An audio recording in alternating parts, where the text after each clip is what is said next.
Kam pasur një diskutim me një politikan, dhe jo me Bleri Kyrçi.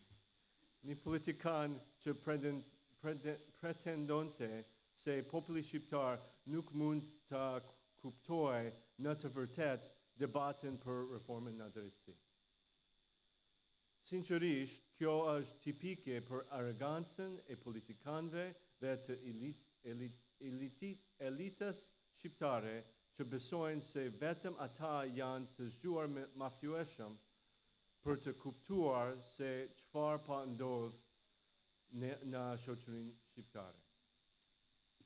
Dhe nga e di unë se shqiptarët i kuptojnë reformën dhe problemin e korrupsionit për shkak të studimeve serioze të shoqërisë civile.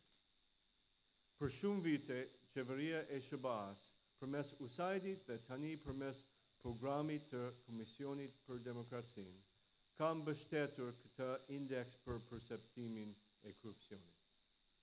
Ai është kryer në mënyrë profesionale dhe me një numër të madh shqiptarësh nga mbar vendi.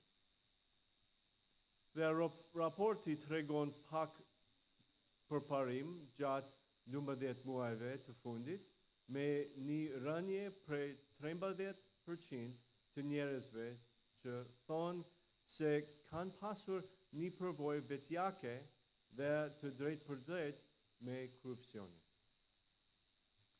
Studimi vazhdon të tregojë se problemet më të mëdha të korrupsionit mbjeten tek udhëheqësit e partive politike, prokurorët, gjykatësit dhe doganierët. Nuk habitëm as pak nga ky përfundim. Ai tregon se populli shqiptar e kupton me të vërtet se çfarë po ndodh me korrupsionin në vendin e tij. Ka ardhur koha që politikanët të fillojnë ta dëgjojnë.